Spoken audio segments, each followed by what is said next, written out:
A lo largo de mi vida me he dado cuenta que la discriminación en México tiene que ver con el origen étnico, con los rasgos, el color de la piel y la religión, y particularmente lo sufren en mayor intensidad las llamadas razas originarias.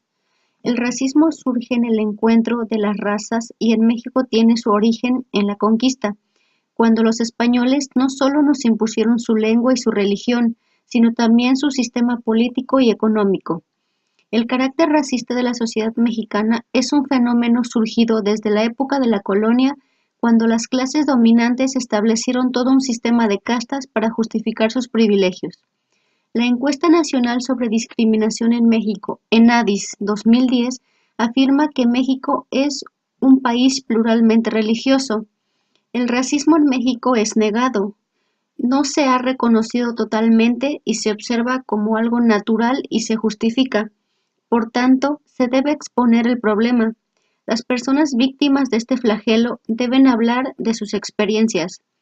Carrillo Trueba expone que el racismo debe ser combatido desde lo individual y cotidiano hasta lo nacional y a largo plazo, tomando conciencia de sus mecanismos para modificar formas de pensar y actitudes, así como elaborar políticas que lo inhiban y fomenten la pluriculturalidad.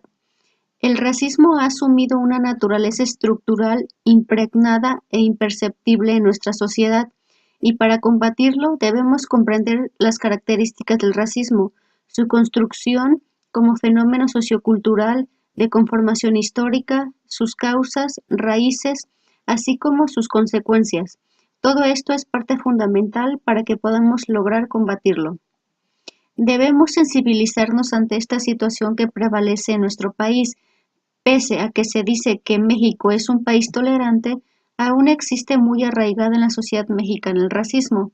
A partir de 1950 se empieza a producir un incremento en la población que profesa una religión distinta de la católica. Se registra la emergencia de nuevas religiones. A continuación presentaré algunos grupos minoritarios religiosos en México, como el protestantismo histórico, los pentecostales, la Iglesia del Dios Vivo o la Luz del Mundo, los Adventistas del Séptimo Día, la Iglesia de Jesucristo de los Santos de los Últimos Días y los Testigos de Jehová. En México son minoritarios los grupos religiosos que no se encuadran dentro del cristianismo. Entre ellos destacan el judaísmo, budismo, islamismo, espiritualismo y nativismo. La discriminación hacia los grupos religiosos minoritarios.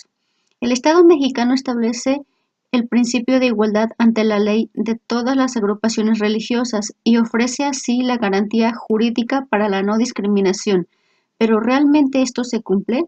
Estudios del CONAPRED demuestran que el 28% de las personas que pertenecen a una minoría religiosa se sienten discriminados o rechazados, son objeto de burlas y falta de respeto debido a su fe y desean ser tratados de forma igual a la mayoría para preservar la identidad de su fe.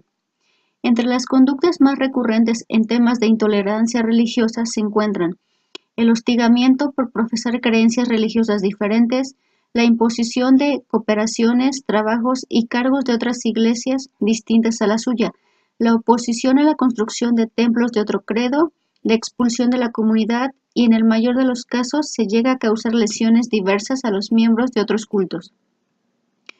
Las fuerzas que motivan la discriminación son fundamentalmente socioculturales y político-clientelar, pues hay grupos que entienden que la identidad cultural de la nación mexicana debe ser preservada de los distintos grupos religiosos minoritarios. La discriminación religiosa tiene una fuerte base histórica que ha permeado en todos los niveles sociales y que es necesario combatir. Vivir en el México del siglo XXI y profesar una religión diferente a la mayoritaria aún es peligroso, y es aquí donde entramos en el marco de la discriminación, de separar, juzgar, excluir, violentar e impedir a las minorías a ejercer sus derechos y su libertad de conciencia. Por ello es preciso emprender campañas de educación intercultural e incluso una política de medios.